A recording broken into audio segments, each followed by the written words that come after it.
నమస్తే, నేను మీ శివకృష్ణ బోరాడ. ఫోన్ మాట్లాడుతూ వాహనం నడపడం చాలా పెద్ద ప్రమాదం. అంటే చాటింగ్ చేస్తూ కూడా వాహనం నడుపుతున్నారు. ఒక పక్క డ్రైవింగ్ చేస్తూ మరో పక్క మొబైల్ పట్టుకుని చాటింగ్ చేస్తున్నప్పుడు వారి దృష్టి ఎక్కడ పెడతారో మనం ఒకసారి ఆలోచించాలి. అలానే మరొకటి ఏంటంటే, ఎప్పుడైనా మన బ్రెయిన్ ఒకే సమయంలో ఒక విషయం మీద మాత్రమే దృష్టి పెట్టగలదు. ఒకేసారి రెండు విషయాల మీద కనుక దృష్టి పెడితే ఏదో ఒక విషయం పట్ల ఏకాగ్రత కోల్పోతుంది. అలాంటప్పుడు లేనిపోయిన ప్రమాదాలు జరుగుతాయి. అందులో డ్రైవింగ్ చేసేటప్పుడు చాలా జాగ్రత్త వహించాలి, చాలా కాన్సన్ట్రేషన్ ఉండాలి.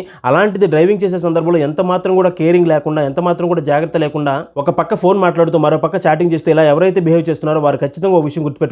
తనను తాను చంపుకోవాలనుకోవడం ఆత్మహత్య, వేరొకరిని చంపాలనుకోవడం హత్య.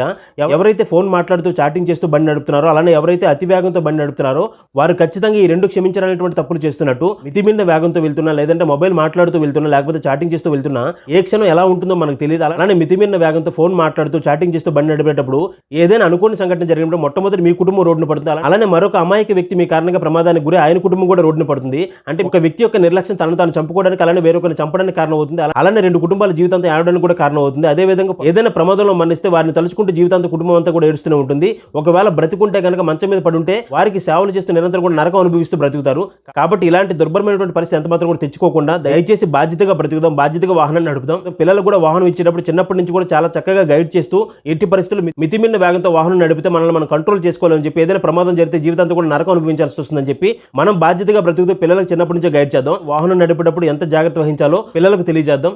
ధన్యవాదాలు. జై హింద్.